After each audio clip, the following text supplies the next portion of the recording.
चले,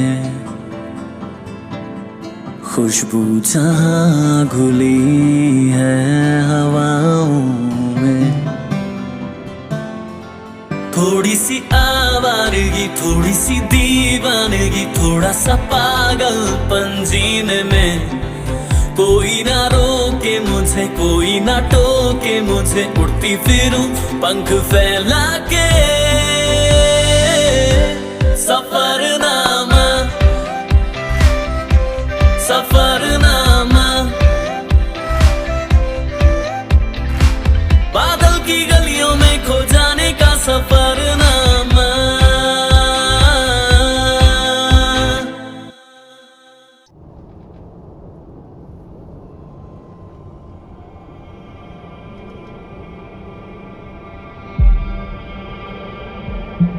आसमान को चूमते ऊंचे पहाड़, बर्फ की सफेद चादर उड़े, दूर दूर तक फैली पर्वत श्रृंखलाएं, लहराती नदियां, पल खाते रास्ते, कोहरे में लिपटी वादियां। कुछ ऐसा है Arunachal Pradesh, the land of sunlit mountains, unexplored, untouched और एक्सक्विजिट ब्यूटी लिए अरुणाचल प्रदेश।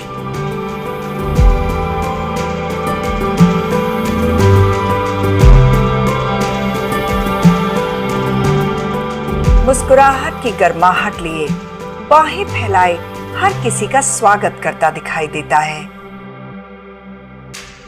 It is an amazing destination for an amazingly beautiful holidays.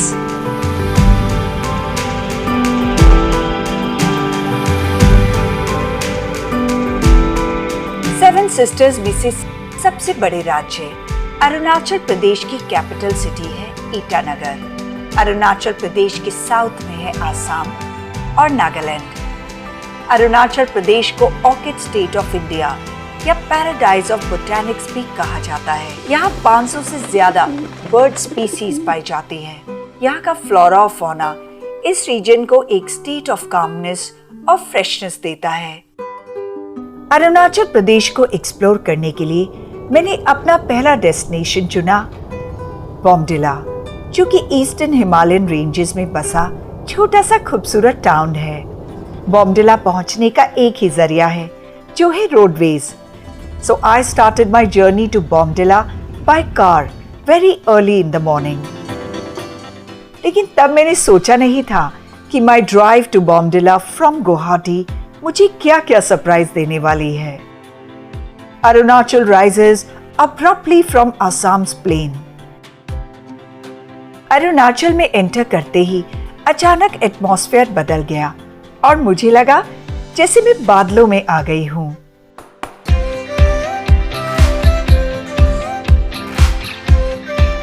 हरी भरी वादियों पर पड़ी कोहरे की चादर, मौसम में नमी और हवा में ठंडक, सब कुछ मिलकर ऐसा मैजिकल एटमॉस्फेयर क्रिएट कर रहे हैं जिसे मैं शब्दों में बयां नहीं कर सकती।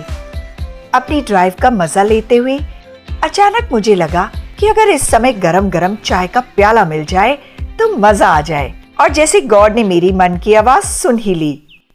एक छोटे से कस्बे टेंजिंग गैंग में मुझे नजर आया एक प्यारा सा tea stall. It was a wish come true.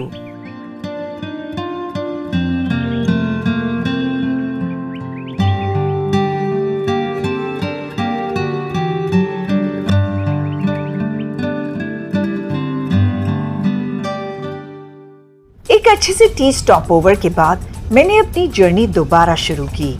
मुझे पता चला कि बॉमडिला से करीब 14 किलोमीटर पहले आता है एक बेहद खूबसूरत हिल टाउन ऑफ रूपा, जिसे एक टाइनी हिल स्टेशन कहना ज्यादा ठीक होगा। रूपा टैंगा रिवर बैंक पर बसा हुआ है। एन अर्ली मॉर्निंग और late afternoon ride around Rupa is simply breathtaking. मैं जल्दी से जल्दी रूपा पहुंचना चाहती हूँ, लेकिन रास्ते में इतनी सारी खूबसूरत नजारे मेरे कदमों को बार बार रोक लेते हैं।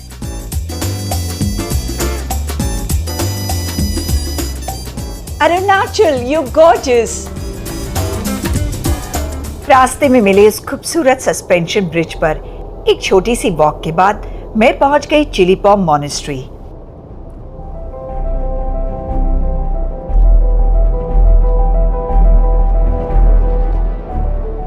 मॉनेस्ट्री के एंट्री गेट को देखकर मैं तो बिल्कुल मेस्मराइज रह गई। ऐसा लग रहा है जैसे बादलों के बीच गेट ऑफ हेवन हो। मैं चल रही थी और बादल मेरे साथ चल रहे थे और गेट के पार मॉनेस्ट्री वाकई हेवन की जैसी लग रही थी। चारों तरफ हिमालय से घिरी चिली पॉम मॉनेस्ट्री का एक्चुअल नेम सैंग नांग चोकर डार्गलिंग मॉनेस्ट्री है, जिसको इनॉग्रेट किया था हिज होलीनेस 14 दलाई लामा ने 13 अक्टूबर 1997 में। आप क्या कर रहे हैं? हम लोग को तो बुद्ध धर्म है यार। हाँ जी, बुद्ध धर्म। कितनी बार घुमाते हैं इसको? रात बोली दिन बोली। दिन भर रात भर घूमता है ये।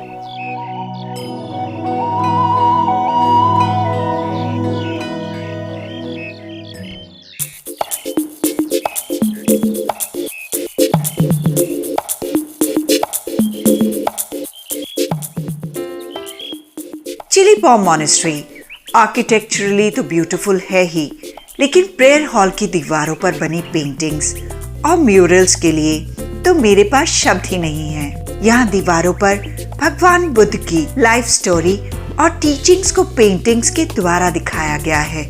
ये पेंटिंग्स इतनी कैप्टिवेटिंग हैं कि मैं बस इस आर्ट वर्क को देखते ही रह गई। अरुणाचल प्रदेश की रूपा वैली के हिल पे बनी हुई है ये सैंग नांग मॉनेस्ट्री, जो अपने आप में बेमिसाल है। ये इतनी खूबसूरत है कि मैं इसकी जितनी भी तारीफ करूं कम है। इसका आर्ट वर्क, इसके अंदर जो कलाकृति बनी हुई है वो बहुत सुंदर है।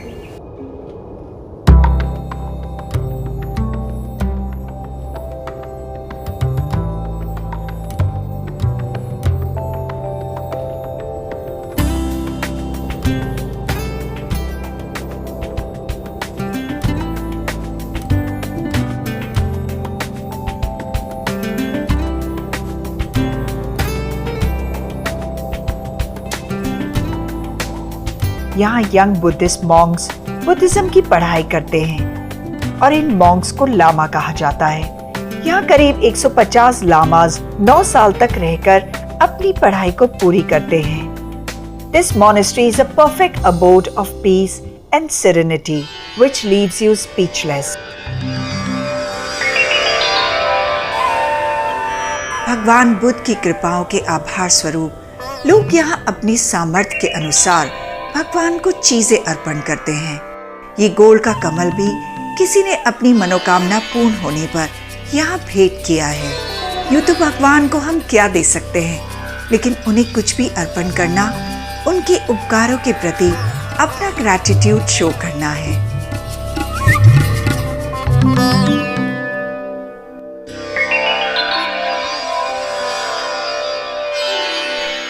चिली पॉम मॉनेस्ट्री और इसकी सराउंडिंग्स इतनी खूबसूरत हैं कि मन करता है कि वक्त यहीं रुक जाए। लामाओं को अपनी डेली रूटीन का काम करते देखना, हवा में लहराते कलरफुल फ्लैग्स और दिन रात घूमते हुए prayer wheels which gives you a divine experience of your lifetime. Chillipam monastery में मुझे लामाओं की किचन में जाने का मौका मिला और यहाँ के मुझे पता चला अरुणाचल की बटर टी के बारे में, जिसमें चीनी की जगह मक्खन और नमक मिलाया जाता है। चाय कैसे बनाते हैं? चाय अभी जैसे आपका ये जो चीनी का चाय बनता है ना, दूध वो वगैरह बॉईल करते हैं, इसमें फिरता है ये जो है ना। हाँ जी। इसमें डाल के एकदम चाय को। अच्छा, तो आप जैसे पानी में पत्ती डालते हैं, दूध डालते हैं, जी जी, और थोड़ा सा नमक डालते हैं। नमक उसमें नहीं, नमक और बटर इसमें डालेंगे, उसके बाद अच्छा, नमक और बटर को एक साथ मिलाते हैं। उसको मिला के उसको 2-3 बार मिलाते हैं, उसको बस चाय बन जाती है। और उसके बाद चाय में डाल देते हैं। ये बटर वाली चाय है। हाँ जी। वाह।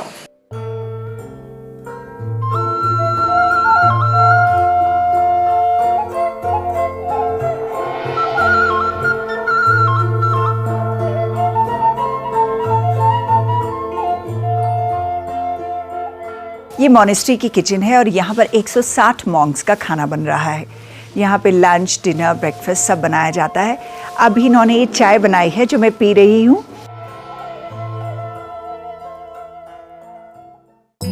रूपा की इस बेहद खूबसूरत चिली पॉम मॉनेस्ट्री में आकर मैं तो भूल ही गई थी कि मैं बॉम्डिला जाने के लिए निकली थी, तो इसलिए अपने मन को समझाकर मैं वापस निकल पड़ी हूँ अपने सफर पर। इंडिया में कुछ ही ऐसी जगहें होंगी जो टूरिस्ट की बहुत ज्यादा इन्वेजन से बची होंगी। बॉम्डिला उन्हीं में से एक है। यहाँ की रॉ ब्यूटी आज भी वैसे ही इंटैक्ट है और इसे गहराई तक एक्सप्लोर करने के लिए मैं पहुंच गई हूँ यहाँ के लोकल मार्केट में।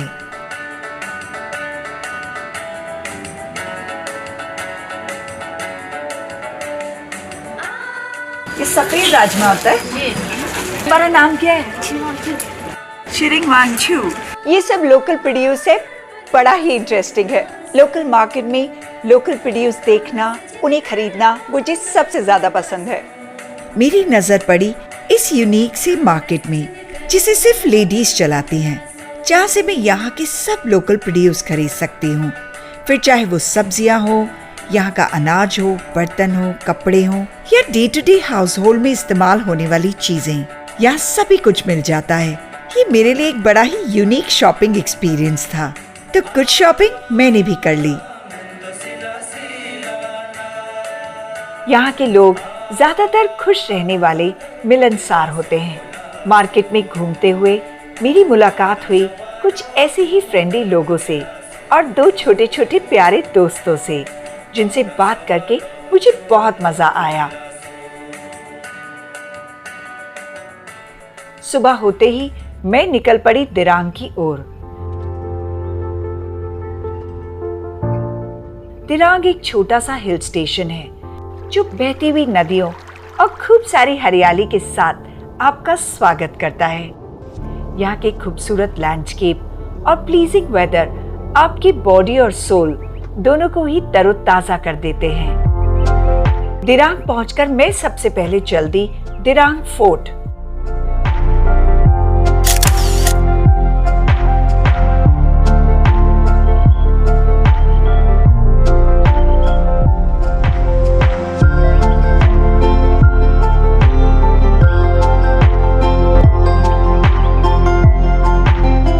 दिरांग जोंग यानी कि दिरांग फोर्ट, इसकी हिस्ट्री करीब 500 साल पुरानी है, लेकिन आज ये अरुणाचल आर्कियोलॉजी डिपार्टमेंट में राष्ट्रीय फोर्ट घोषित कर दिया गया है। यहाँ आकर ऐसा लगता है जैसे मैं इतिहास में वापस आ गई हूँ। इस जगह की एक बड़ी अच्छी सी कहानी है। कहते हैं यहाँ पर एक नागराज हुआ करते थे और पुराने समय में वो लोगों को बहुत ज़्यादा हैरान करते थे। तब यहाँ पर रहने वाले लामा ने उनका वध किया और उनका हृदय एक पत्थर के रूप में यहाँ रख दिया। आज भी वो पत्थर यहाँ रखा हुआ है और लोकल्स यहाँ उसके दर्शन करते हैं। बुद्ध पूर्णिमा में यहाँ उसकी पूजा की जाती है।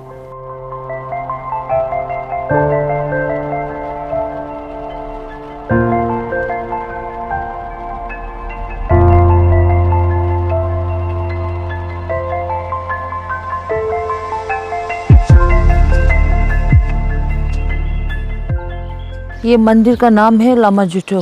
पहले जमाने में हम लोग बोलते, अभी लू मतलब नाग को बोलते ना जी। लामा थे जिन्होंने वो नागराज को मार के उनका उसका दिल जो है वो ये यहाँ रखा है। यहाँ रखा, तो वो उसमें क्या आज भी यहाँ रखा हुआ है? आज भी यहीं पर है। अच्छा। है जी। लेकिन ये कब देख सकते हैं हम? ये हम लोग ऐसे सुबह 4 बजे ऐसे पानी चढ़ाते हैं, जो 3-3 साल में चेंज होता है। अच्छा, 3-3 साल में यहाँ लामा ड्यूटी change लामा होती है। चेंज होता है। तो सुबह 4 बजे जैसे पानी चढ़ाता है, तो शाम को 3:30-4 में पानी उतर कर फिर धूप सूप जलाकर फिर चला जाता है। दिन में तो पूजा में जाता है लामा। और कुछ आपका नाम? मेरा नाम सिद्धि है। सिद्धि। हाँ जी। ओके जी। Okay Siddhi, thank you.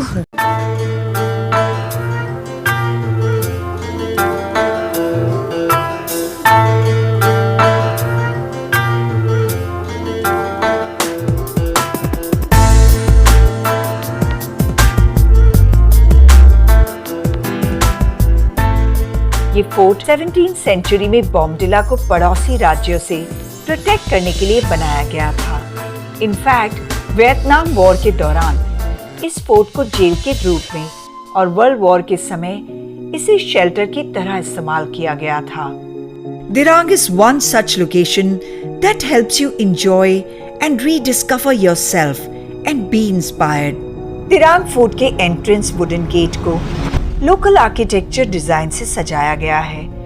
यहाँ फोर्ट में बने मोनपा स्टाइल घरों में आज भी मोनपा ट्राइब्स के लोग रहते हैं। इसमें से बहुत से घर करीब 500 साल पुराने होंगे।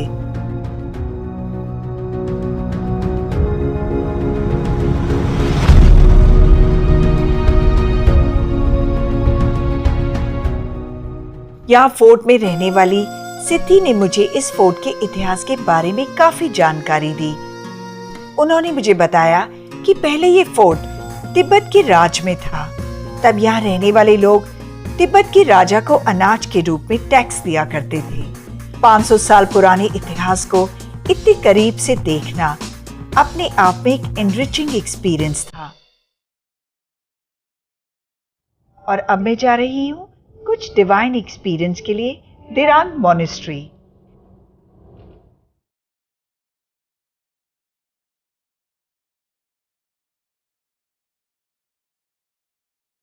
मॉनेस्ट्री में एंटर करते ही मेरे सामने है एक बेहद खूबसूरत स्टूपा, जिसे बहुत ही इंट्रिकेट डिजाइन से सजाया गया है। स्टूपा को देखकर ही मैं समझ गई कि मॉनेस्ट्री कितनी खूबसूरत होगी। मुझे पता चला है कि जिसकी भी विश यहाँ पूरी होती है वो धन्यवाद स्वरूप ये स्टूपा बनवाते हैं।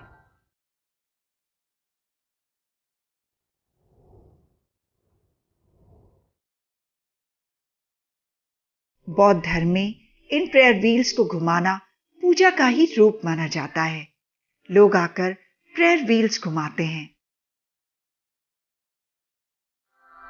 दिरांग टाउन के सेंटर में है ये थुपसंग डार्गलिंग मॉनेस्ट्री, जो कि हिल टॉप पर बनी हुई है। ये मॉनेस्ट्री 6 अप्रैल 2017 में इनॉग्रेट हुई थी। जब मैं यहाँ पहुंची तो मॉनेस्ट्री में लामास की टीचिंग चल रही थी और मेरे कदम खुद ब खुद उस तरफ बढ़ गए।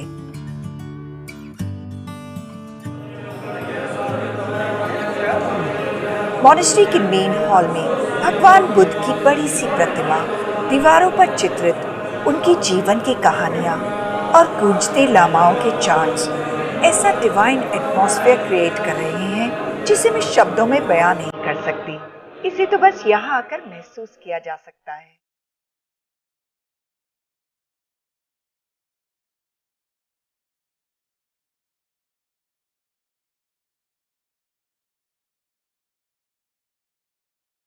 दिरांग की थुपसंग डार्गलिंग मॉनेस्ट्री के साथ एक लर्निंग इंस्टीट्यूट भी है, जहां मॉन्क्स और आम लोगों को तिब्बतन बुद्धिज्म पढ़ाया जाता है।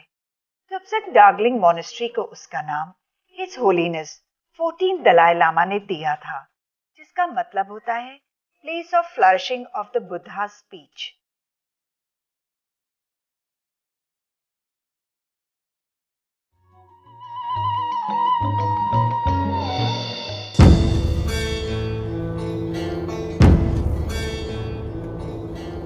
मॉनेस्ट्री से निकलकर मैं आपको लेकर चल रही हूँ एक बहुत ही खूबसूरत वैली की तरफ। संगती वैली दिरांग से करीब 15 किलोमीटर की दूरी पर है। ये हेवनली हिल स्टेशन पहाड़ों से घिरा है और यहाँ मौसम हमेशा सुहावना रहता है, लेकिन अभी ये दुनिया की नज़रों में पूरी तरह से नहीं आया है, इसलिए यहाँ बहुत कम टूरिस्ट आते हैं। तो अगर आप कुछ अच्छा समय अपने साथ गुजारना चाहते हैं तो संगती वैली से अच्छी जगह कोई हो ही नहीं सकती। Trust me, Santi Valley definitely helps you enjoy the nature, rediscover yourself and be inspired.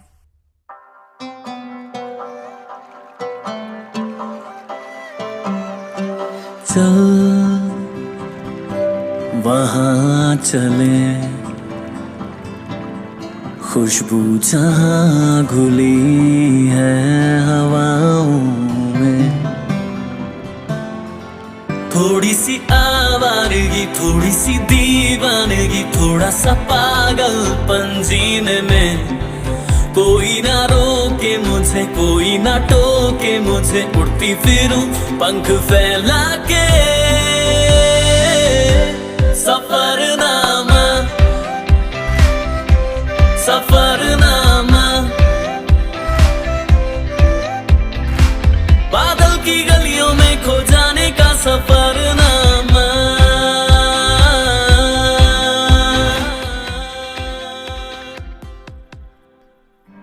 संगती वैली में मदर नेचर के साथ वक्त बिताकर मैं चलती हूँ दिरांग के 500 साल पुराने काल चक्र गोम्पा को देखने।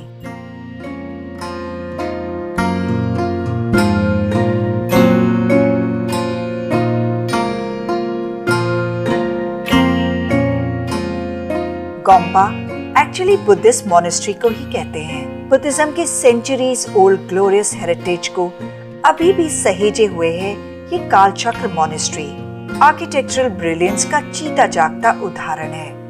यहाँ बेहद खूबसूरत म्यूरल्स और स्कल्पचर्स देखे जा सकते हैं जो यहाँ की स्पिरिचुअल रिचनेस को और भी बढ़ा देते हैं।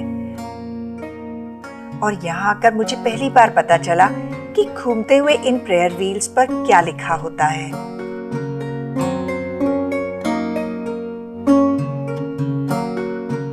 जो बाहर प्रेयर व्हील्स बने होते हैं उनमें कौन सा मंत्र लिखा होता है? इसमें मतलब हमेशा अपना आत्मा को शांति के लिए, पीस के लिए, तो हम ये माला ज़्यादा जपते हैं इसको। और उसका मंत्र आप एक बार प्रोनाउंस करके बताइए। ओम माने पे में हूँ, ओम माने पे में हूँ, ओम माने पे में हूँ, ओम माने पे में हूँ।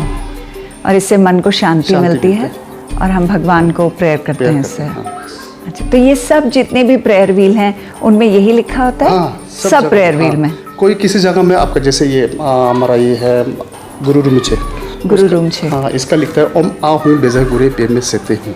ओम आ हूँ, ओम आ हूँ बेजर बेजर गुरे पे में सहते हूँ, सत्य हूँ। हाँ, ये होता है। ये जो हमारा ये गुरु के लिए गुरु रूमछे का प्रेयर है। ये गुरु रूमछे का प्रेयर है। हाँ। ओके।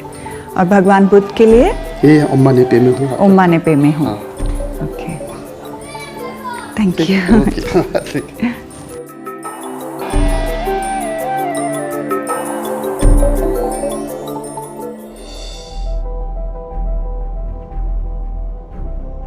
ईश्वर ने हमें मदर नेचर के अनेक खूबसूरत रूपों से नवाजा है। कहीं ऊंचे ऊंचे शानदार पहाड़ हैं, तो कहीं चांदी सी चमकती नदियां, ऊंचाई से घिरते झरने हैं, तो कहीं दूर दूर तक फैले हरे भरे मैदान, पेड़ पौधे, फल फूल, जानवर, पंछी और बहुत कुछ। और कहीं नेचर के ये सारे रूप एक साथ देखे जा सकते हैं, तो वो जगह है इंडिया की नॉर्थ ईस्ट कॉर्नर में बसा अरुणाचल प्रदेश।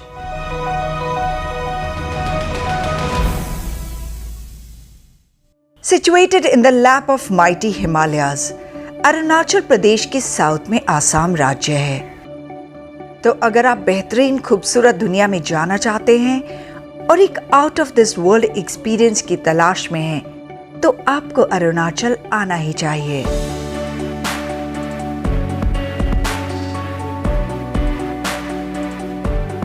अरुणाचल में बॉमडिला और दिरांग वैली घूमने के बाद मुझे तो अरुणाचल से जैसे प्यार ही हो गया है। इसलिए मैं अरुणाचल को थोड़ा और जानने के लिए चलती हूँ तवांग।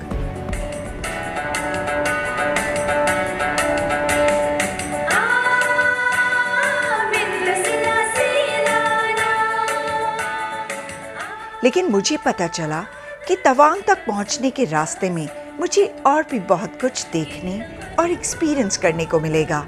सो आई एम रियली एक्साइटेड। तो आप लोग क्या सोच रहे हैं? चलिए मेरे साथ और एक्सप्लोर कीजिए एक्सोटिक नॉर्थ ईस्ट के इस हिस्से को।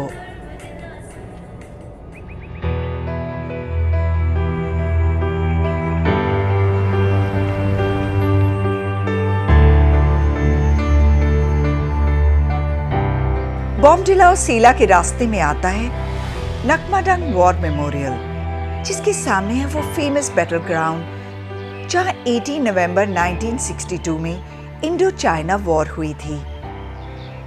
इसी बैटल में शहीद हुए सोल्जर्स के सम्मान में बनाया गया है ये नकमाडंग वॉर मेमोरियल।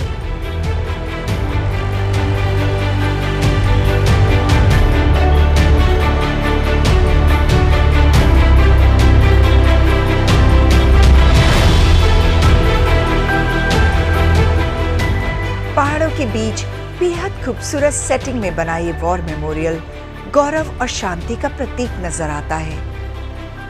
ये मेमोरियल 25 फीट हाई है और इसे लोकल ट्रेडिशन के हिसाब से बनाया गया है। बोर्ड्स पर ऑफिसर्स और जवानों के नाम लिखे हैं जो 1962 की इस बैटल में शहीद हुए थे। 18 नवंबर 1962 की नकमाडंग बैटल यहीं लड़ी गई थी, जिसमें हमारे बहुत से ऑफिसर्स और सैनिक शहीद हुए थे। उनकी याद में बना है ये वॉर मेमोरियल।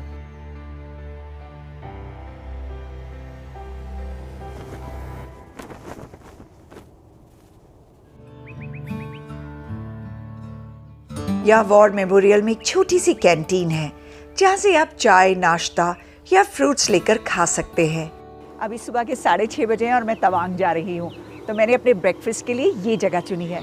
इतनी सुंदर हिमालयन रेंज और उसके बीच में ये प्यारी सी कैंटीन। मैं तवांग जा रही हूँ और तवांग की ड्राइव दिरांग से करीब 150 किलोमीटर दूर है, जिसको करने में मुझे 7 या 8 घंटे लगेंगे।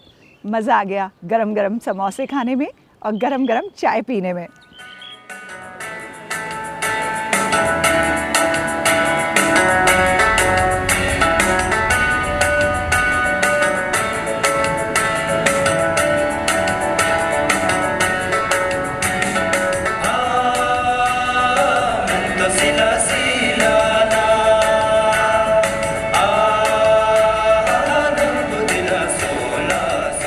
Finally, I reached Sela pass. Sela pass sea level से 4170 मीटर की ऊंचाई पर है। ये पास तवांग को बाकी इंडिया से जोड़ता है। वैसे तो ये पास सारे साल खुला रहता है, सिर्फ बहुत ज्यादा स्नोफॉल और लैंडस्लाइड्स की वजह से ही कभी-कभी बंद होता है।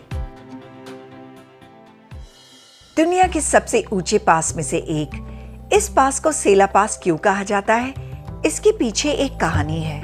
1962 में यहाँ भारतीय सेना के जवान जसवंत सिंह रावत पोस्टेड थे। यही पास के कबीले की एक लड़की रोज जसवंत सिंह रावत के लिए खाना लेकर आती थी। जब चीनी सेना ने भारत पर आक्रमण किया तो जसवंत सिंह रावत ने बहुत बहादुरी से मुकाबला किया, लेकिन वो इस युद्ध में शहीद हो गए। जसवंत सिंह तो देश के लिए शहीद हो गए, लेकिन उनकी हालत देखकर उस लड़की ने भी अपनी जान दे दी। उस लड़की का नाम था सेला और इस तरह इस पास का नाम सेला पास पड़ा। बहुत लोगों का मानना है कि सेला के आसपास 101 लेक्स है, जो साल के ज्यादातर महीने जमी रहती हैं। सर्दियों में यहाँ का टेम्परेचर -10 डिग्री तक चला जाता है। यहाँ के मौसम की ठंडक में गर्माहट का एहसास दे जाते हैं ये छोटे छोटे प्यारे टी स्टॉल।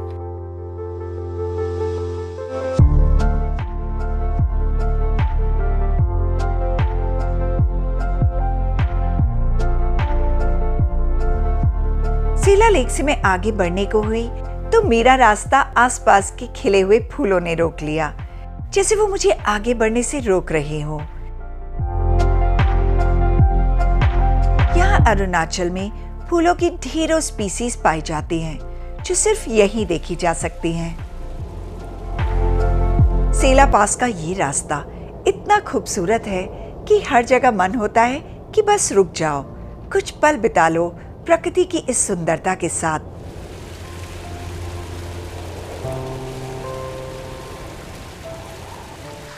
लेकिन कोई है जो यहाँ भी कड़ी निगरानी रखे हुए है, और वो है हमारे देश के जवान, जो अपने घर परिवार से दूर देश के बॉर्डर की सुरक्षा के लिए यहाँ तैनात रहते हैं। कुछ ऐसे ही थे राइफलमैन जसवंत सिंह रावत, जिनकी वीरता के किस्से आज भी यहाँ की हवाओं में गूंजते हैं।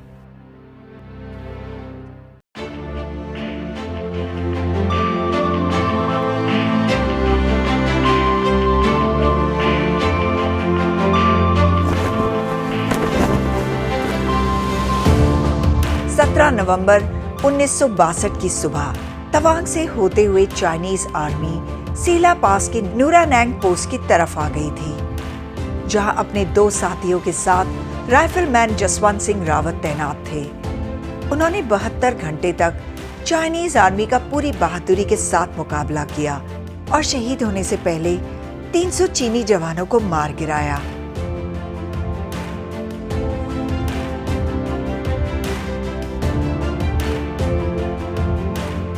राइफलमैन जसवंत सिंह रावत के अदम्य साहस के लिए उन्हें आज भी याद किया जाता है। उनके सम्मान में यहाँ उनका मंदिर बनाया गया है। यहाँ टूरिस्ट तो आते ही हैं, लेकिन यहाँ से गुजरने वाले आर्मी के जवान राइफलमैन जसवंत सिंह रावत का आशीर्वाद लेना नहीं भूलते।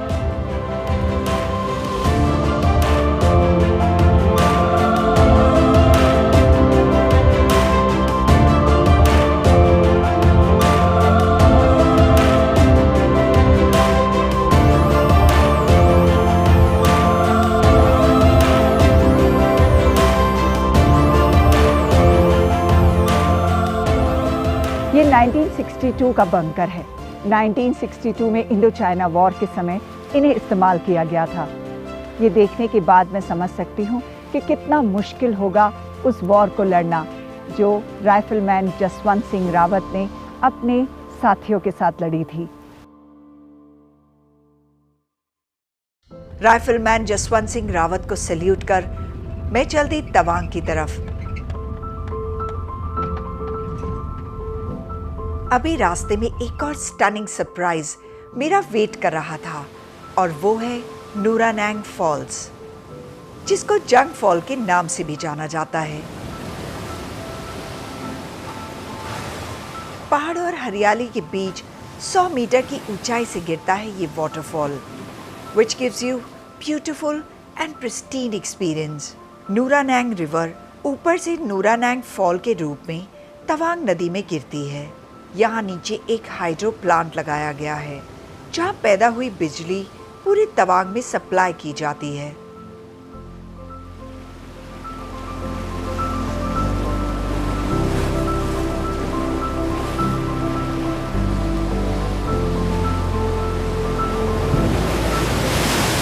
Look at this waterfall। ये कितना मैजेस्टिक है। इसका नाम है जंग फॉल।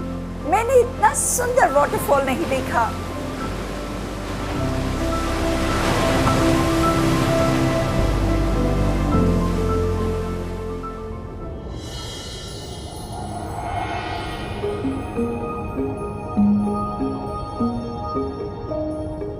मैग्निफिसेंट नूरानैंग फॉल देखने के बाद मैं फाइनली पहुंच गई हूँ तवांग।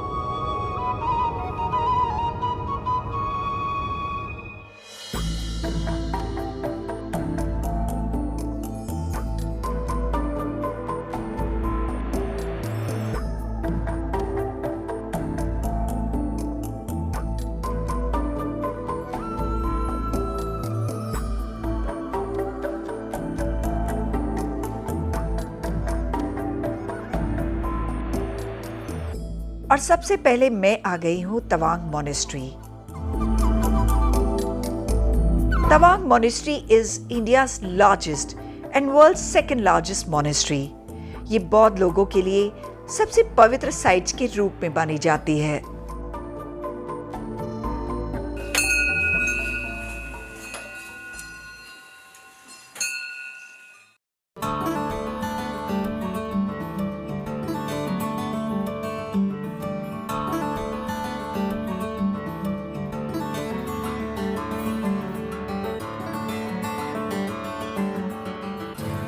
कहते हैं इसे 5th दलाई लामा के कहने पर मेरिक लामा लॉन्ड्रे गयास्तो ने 1680 से 81 में स्टैब्लिश किया था।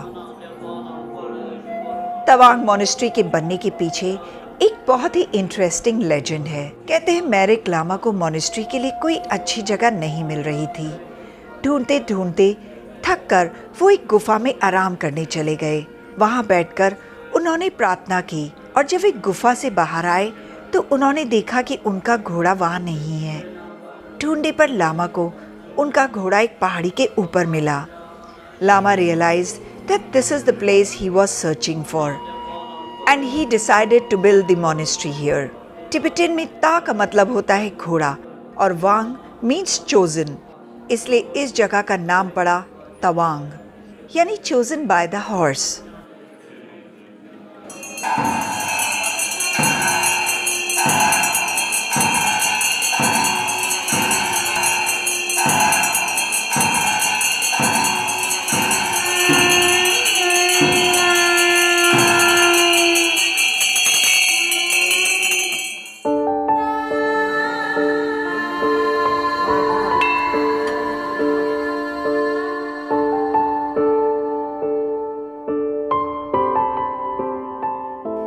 के मॉन्क का जीवन बहुत ही सिंपल होता है। उनका खाना एक साथ पकता है। उनकी डेली रूटीन में शामिल होता है पहले ब्रेकफास्ट, फिर पढ़ाई और उसके बाद साथ बैठकर डिबेट करना। मॉन्क्स की अपनी एक अलग ही दुनिया होती है जो बाहर से देखने में बहुत ही मिस्टीरियस नजर आती है।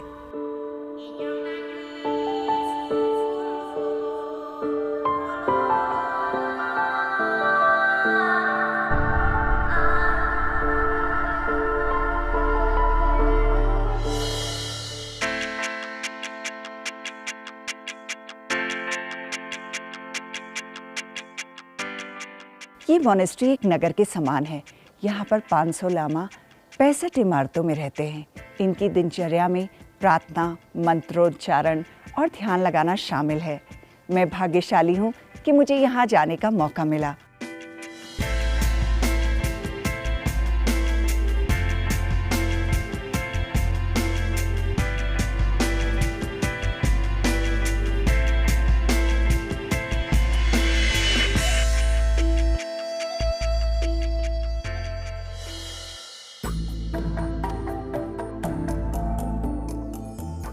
यहाँ दर्शन के बाद कोई भी आकर ये बटन लैंप जला सकता है।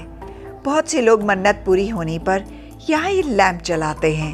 इतने ढेर सारे जगमगाते बटन लैंप यहाँ आने वाले लोगों के विश्वास का प्रतीक है। ये मोनेस्ट्री का बटन लैंप हाउस है। यहाँ घी का दिया जलाकर हम भगवान से सुख और शांति की कामना करते हैं।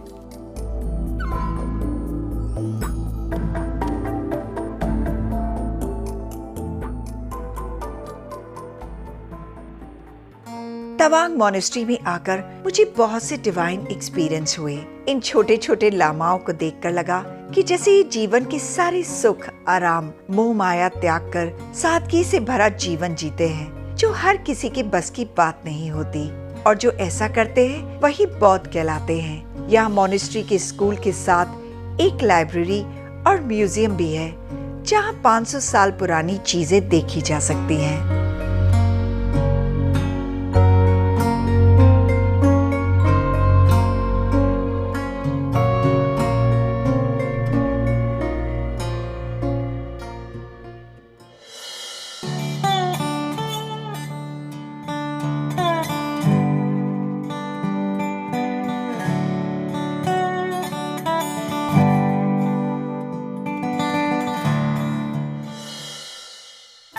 भगवान बुद्ध को अहिंसा और शांति का प्रतीक माना जाता है। उनके राजकुमार सिद्धार्थ से भगवान बुद्ध बनने की यात्रा का हर रूप देखने को मिलता है।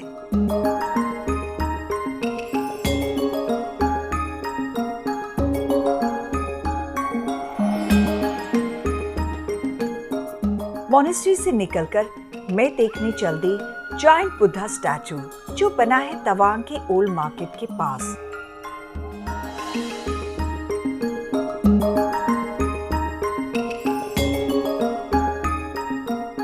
Statue Padmashri awardee H.E. Thegtse Rinpoche ने 20 जून 2016 में बनाई थी। इस स्टैचू को तवांग में कहीं से भी देखा जा सकता है।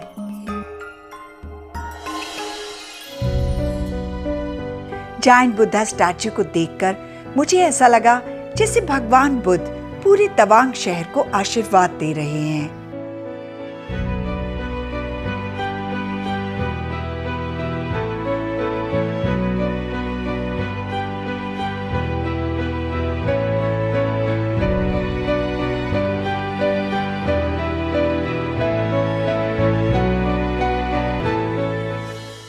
मैं चल दी हूँ तवांग सिटी की तरफ।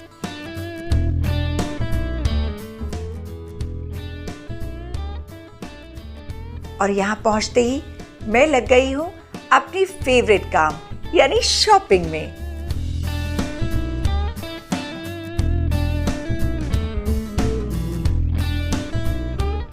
ये लोकल बैग्स हैं, बहुत सुंदर है। ये लोकल बैग है और इसको बनाने में बहुत मेहनत लगती है और बहुत टाइम लगता है, लेकिन बहुत ही सफाई से बनाया हुआ है। शॉपिंग के बाद अब बारी थी यहाँ के आर्ट को करीब से जानने की, तो मैं पहुँच गई तवांग का फोक डांस देखने। ट्रेडिशनल डांसेस में डांसर्स को डांस करते देखना is such a joy of life.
तो इसे कहते हैं सिरजा। द रेड क्लॉथ ये सेम ही है, इसे हम खंजर कहते हैं। और जो ये मोटा कपड़ा जो बनता है शिप के वूल से, इसे हम कहते हैं छुपा। This cloth is called chupa. It is made from the wool of sheep and this is our local guitar. We call it as dammi. If you go through Tibetan songs and videos in YouTube, then you will find it there. Shorts and shoes are all same और same जो लड़की ने भी पहना है वो hat, इसे हम सिरजा कहते हैं। Thank you very much.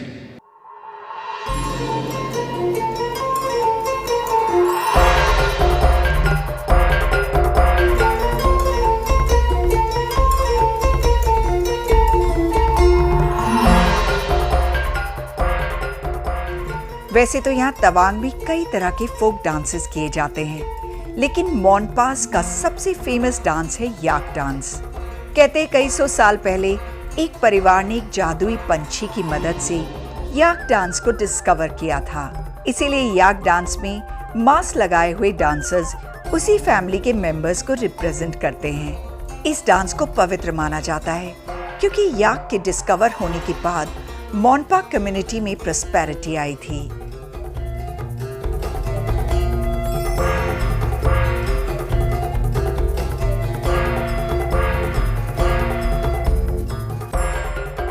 याक की ड्रेसेस में दो लोग एक दूसरे को बिना देखे कैसे कोऑर्डिनेटेड स्टेप्स करते हैं, ये देखना काफी इंटरेस्टिंग होता है।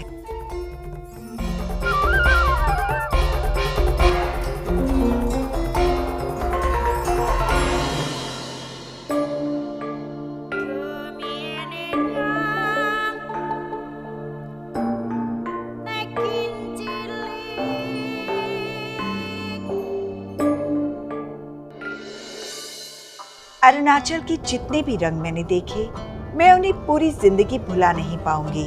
मॉनेस्ट्री का डिवाइन एक्सपीरियंस, मदर नेचर की अनटच्ड ब्यूटी, कहीं ऊंचाई से गिरते झरने, फूल, पेड़ पौधे, they just add on to the pristine and magical beauty of Arunachal Pradesh. लेकिन नॉर्थ ईस्ट इंडिया में अभी बहुत कुछ बाकी है।